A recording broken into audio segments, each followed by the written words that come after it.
And ultimately, the lesson I learned was that those people that I was trying to change for were just not my tribe members.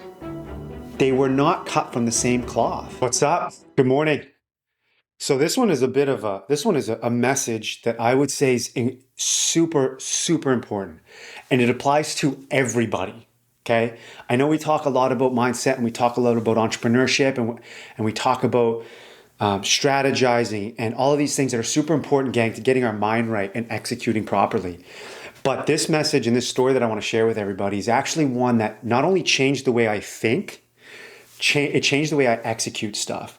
And the reason I want to share it with you is because I believe that your environment is essentially everything when it comes to you succeeding and capitalizing on whatever it is you're trying to do. Okay.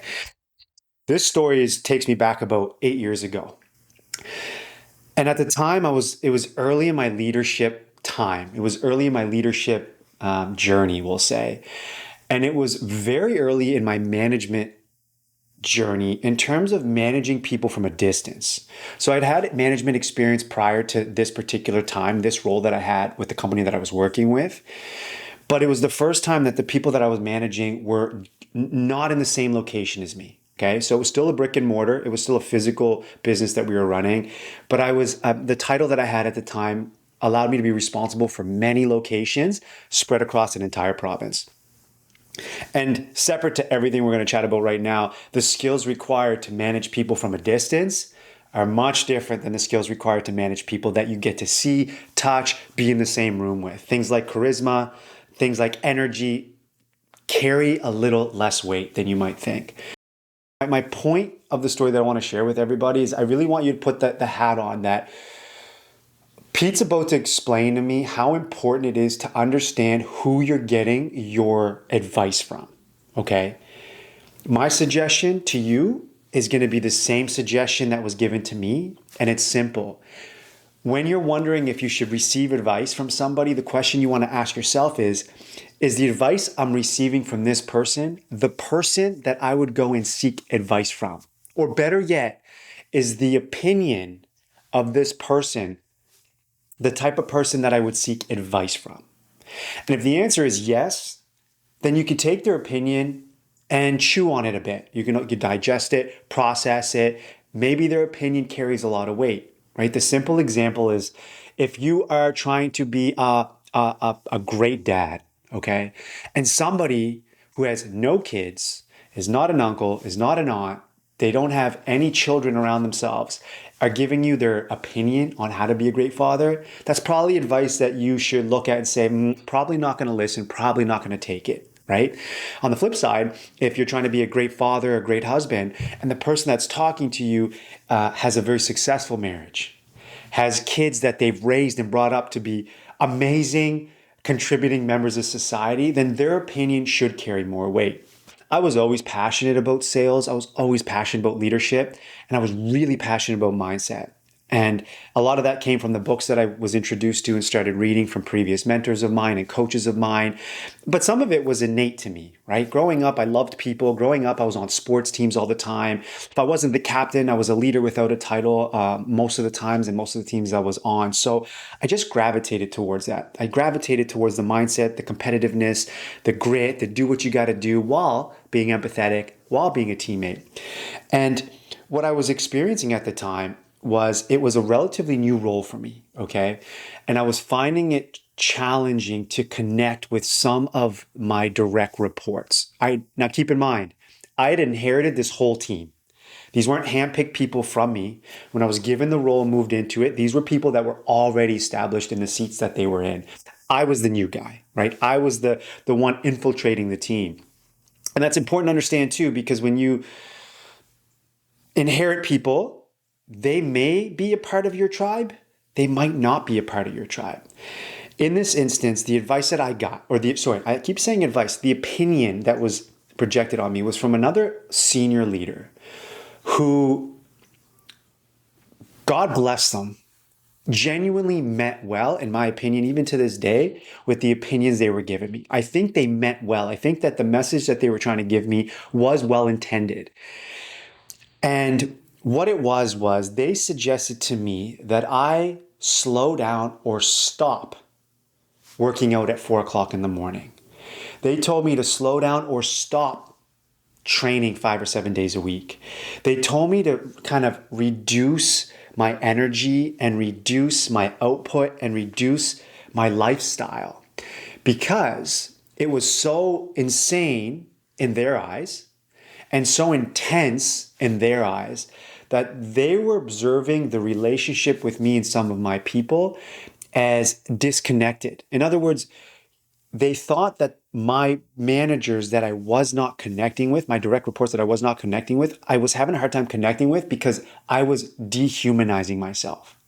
By waking up that early, by eating that clean, by training that hard, by being that dialed in, by being so focused and competitive that they were looking at me as someone that they could never be or never aspire to be. And, to be honest with you, when the advice, the opinion was projected onto me, I did chew on it. I did take it. I did think about it. And I thought about it critically for a couple of days. It really resonated with me. What was important to me, gang, was that I really wanted to connect with my team.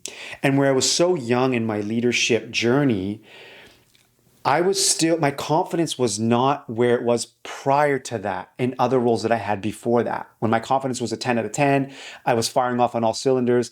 Those were the reasons I got placed in the role. But my confidence was not at a 10 out of 10. So I listened to their opinion and I said, you know what? They're probably right. I can see why somebody might look at that isn't interested in working out or working out that early, that isn't interested in eating that clean, training that hard, that doesn't watch motivational videos 24/7 like I was, or at least like I felt I was, that isn't interested in reading a book a week like I was doing at that time. And so maybe I am dehumanizing myself. Maybe what they're saying to me actually carries a lot of weight. And within a couple of days, I'd sold myself on the idea that they were right. And so what did I do? I stopped communicating that I was working out so early.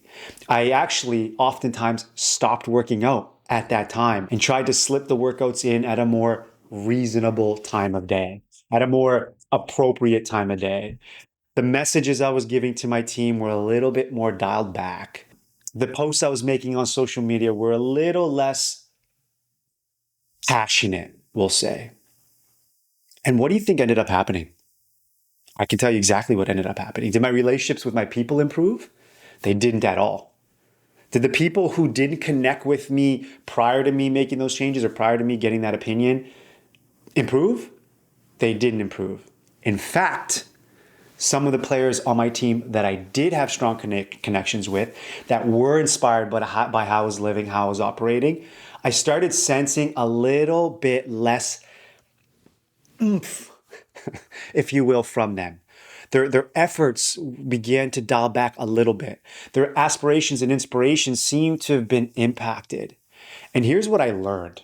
Here's exactly what I learned, and here's ultimately the message I'm trying to give to you guys. Your environment matters. The people around you are essentially everything. We've all heard it a million times. You are going to be the average of the 5 people closest to you.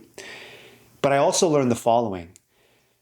By lowering my standards and by changing the way I operate passionately, not only did it not serve me in the way that I was hoping it would serve me, it actually started hurting me in a way that I didn't expect. And ultimately, the lesson I learned was that those people that I was trying to change for were just not my tribe members.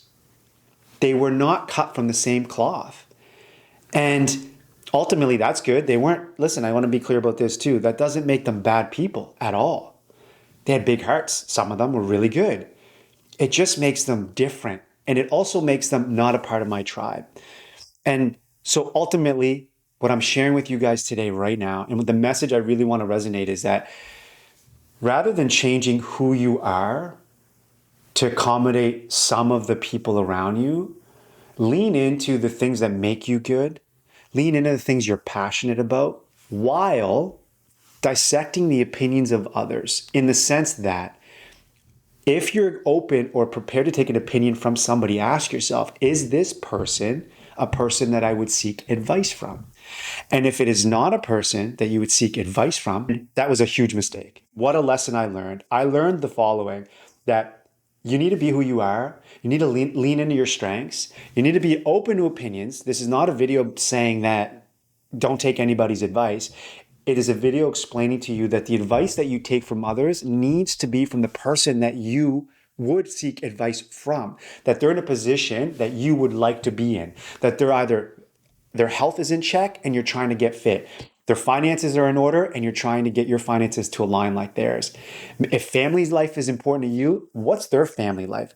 Because if someone's giving their opinion to you, and it doesn't align with the outcome that you're trying to accomplish ultimately, then it's okay to completely ignore that opinion of that person. Okay. This person was telling me to not work out at 4 a.m., that it's crazy, and to not talk so passionately and to not be so intense with work because it was turning off some of my players. But here's what happened in the end. And those players that were turned off are still to this day good people. They're still to this day. I bless that they're being successful and prosperous, and I hope nothing but good things for them. But they're not my tribe. Okay, they're not my tribe. The people that did connect with my message and the people that did feel the passion and the fire and all that stuff, these are still some of the most successful people that I have relationships with to this day. We text regularly. We're provinces apart. I consider them friends still to this day. We reach out, we wish happy birthday to each other. We touch base and we see how everyone's doing, the family, all of that. The people that I tried to change for based on the opinion of this individual, but the advice was awful. They were telling me to stop producing at the level that I knew I could produce because it was disconnecting me from some of my people. Rather, when I should have been like, well, why don't we get these people to start producing to the level that I was at? Guys, my name is Peter Garonis, entrepreneur, licensed realtor, property manager, owner, family man built on core values. And ultimately, my goal with these videos are to help you get somewhere in the line in an upward trajectory from where you are to where you want to be. If you haven't subscribed to the channel, hit the subscribe button right now. I love all of you guys for even watching. If you made it this far and watched the whole video, kudos to you. That makes you probably top 3% of human beings that come across videos like this, where most people just after 10 seconds. Love you. One love.